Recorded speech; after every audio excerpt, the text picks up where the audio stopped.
Okay, something that's fun, quickly.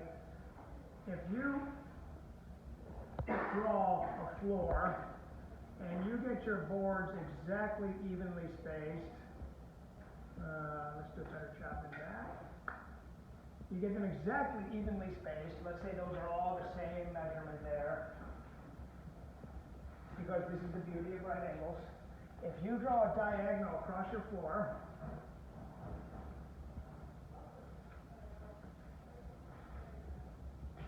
every place one of these orthogonal lines, which are the boards, intersect my green dash line and go horizontal.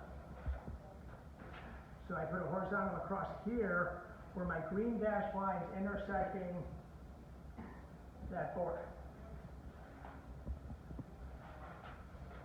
I can do it again. So you get tiles.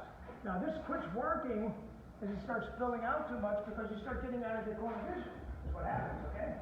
So out here, you'd almost have to figure out how wide this one would look once you start getting out of your corner vision.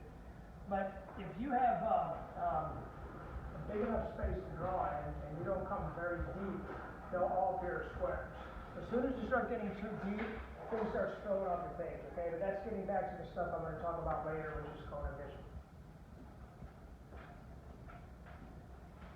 So if I were doing that one, I might come in here and say, okay, my last one's going to come across here. Looks good to me, just that last one. Okay? All right. Now, time for more profundity.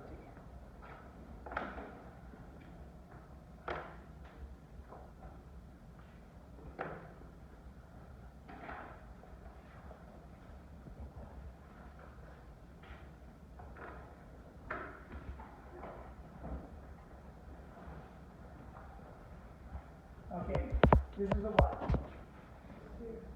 Okay, forget everything you've learned today right now. This is a sphere, okay? What's unique about a sphere?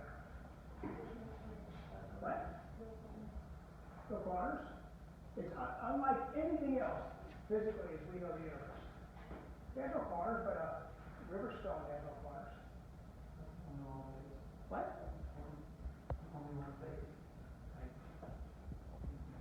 Only one face?